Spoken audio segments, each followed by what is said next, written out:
여러분, 창업하면 뭐가 떠오르세요? 아마 화려한 성공 신화, 자유로운 라이프 스타일 이런 것들일 텐데요.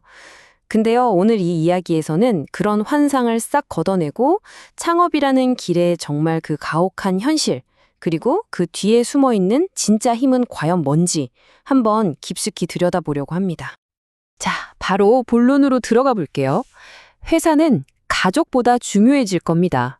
와, 이 말 누가 했냐면요. 바로 핀테크 유니콘 토스의 이승건 대표입니다. 시작부터 정말 세죠? 이 한 문장이요. 창업가가 짊어져야 하는 그 어마어마한 희생의 무게를 그냥 바로 보여주는 거예요. 이게 그냥 감성적인 얘기가 아니에요. 숫자를 보면요. 현실은 훨씬 더 차갑습니다. 자, 보세요. 우리나라 스타트업의 5년 생존율 겨우 34%입니다. 이게 어느 정도냐면 OECD 평균이 45.4%인데 한참 낮죠. 스웨덴 같은 곳이랑은 비교하기가 좀 민망할 정도예요. 그만큼 힘든 환경이라는 거죠. 네, 그래서 첫 번째 파트입니다. 창업가의 가시밭길. 모든 창업가가 마주해야 하는 이 압도적인 확률의 벽에 대해서 한번 이야기해 볼게요. 자, 이 숫자 다시 한번 보세요. 34%. 이게 바로 5년 생존율입니다. 아주 간단하게 말해서 회사 10개가 문을 열잖아요? 그럼 5년 뒤에는 딱 3개, 아니 3개 조금 넘게 살아남는다는 뜻이에요. 나머지 거의 7개, 즉 3분의 2는 그냥 사라져버리는 겁니다.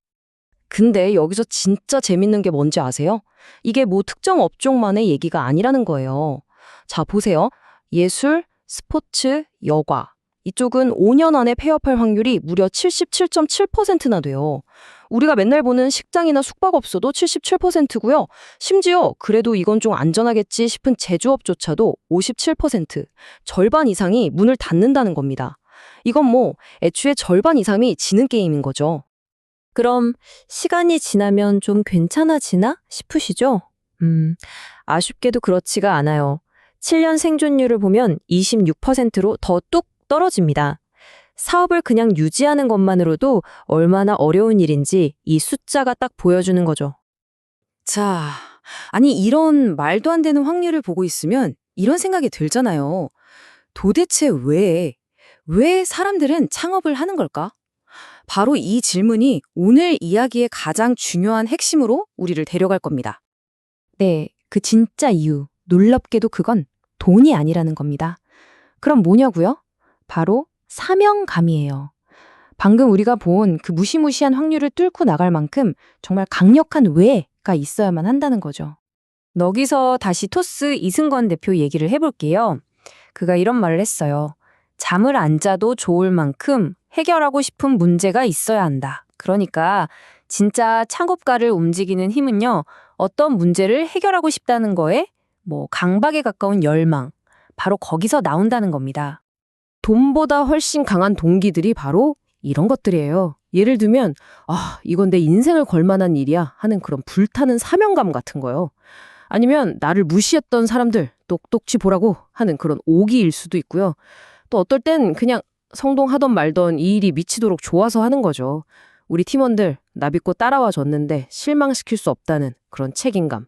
그리고 내가 만든 걸로 세상이 조금이라도 바뀌는 걸 볼 때 느끼는 그 짜릿한 기쁨.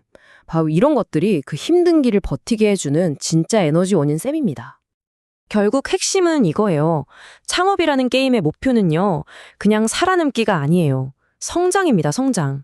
수동적으로 버티는 게 아니라 어떻게든 치고 올라갈 성장 동력을 만들어내야 한다는 거죠. 자, 그럼 이제 왜 창업을 하는가에서 어떻게 살아남을 것인가로 넘어가 보죠. 어떻게 하면 그 말도 안 되는 확률을 뚫고 살아남는 소수가 될 수 있을까요? 성공한 사람들의 데이터를 보면서 그 방법을 한번 찾아보겠습니다. 가장 중요한 첫 번째 전략은 이거예요. 남들 다 뛰어들어서 피 터지게 싸우는 레드오션에서 같이 싸우지 말라는 겁니다. 유행 따라가지 말고요. 대신에 아무도 제대로 쳐다보지 않는 곳, 사람들이 불편해하는데 아무도 해결해주지 않는 그런 미충족 수요를 찾아내서 나만의 블루오션, 즉 경쟁자가 없는 새로운 판을 만들어야 한다는 거죠. 그럼 통계적으로 생존율을 높여주는 요인들은 뭘까요?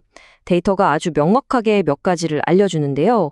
첫째, 그 업계에서 최소 10년 이상은 일해본 경험. 둘째, 한번 실패해봤지만 다시 도전하는 재창업. 셋째, 정부 지원금 같은 거 그냥 지나치지 않고 똑똑하게 활용하는 능력. 그리고 마지막으로 혼자 끙끙 앓는 게 아니라 다른 작은 회사들이랑 힘을 합쳐서 덩치를 키우는 거예요. 특히 이 숫자는 진짜 주목할 만해요. 재창업을 한 회사는요, 처음 창업한 회사보다 생존율이 무려 2.5배나 높대요. 와, 이게 뭘 의미하겠어요? 실패가 그냥 끝이 아니라는 거죠. 오히려 성공으로 가는 가장 확실한 수업료자 학습 과정이라는 걸 숫자가 증명해 주는 겁니다. 자, 이렇게 생존 확률을 높이는 법을 알았어요. 그럼 그 다음 단계는 뭘까요? 바로 내 사업을 진화시키는 겁니다. 지금부터는 그냥 몸으로 때우는 일에서 시작해서 지속 가능한 나만의 자산을 만드는 사업의 3단계 진화 로드맵을 한번 같이 보시죠. 사업의 발전 단계를 보면요, 크게 이렇게 세 가지로 나눌 수 있습니다. 바로 임가공, 제조업, 그리고 최종 단계인 지식 브랜드 산업인데요. 자, 하나씩 뜯어볼까요? 첫 번째 단계, 임가공은 말 그대로 노동의 단계입니다. 쉽게 말해서 다른 사람이 시키는 대로, 다른 사람의 설계도대로 대신 만들어주는 거예요.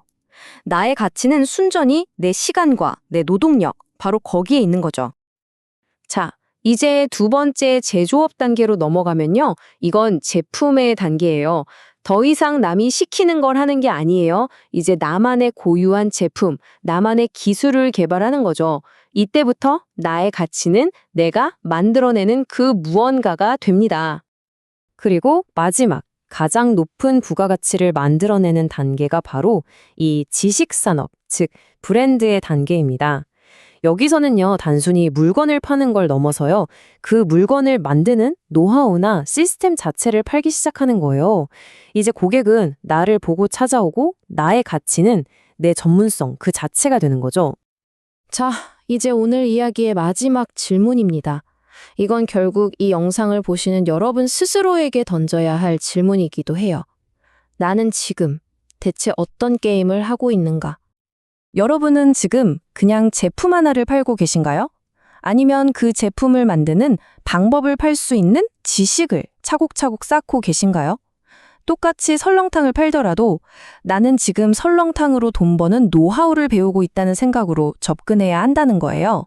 그래야만 시간이 지났을 때 훨씬 더 높은 가치를 만들어내는 다음 단계로 넘어갈 수 있다는 것. 이게 바로 오늘 이야기의 최종 결론입니다.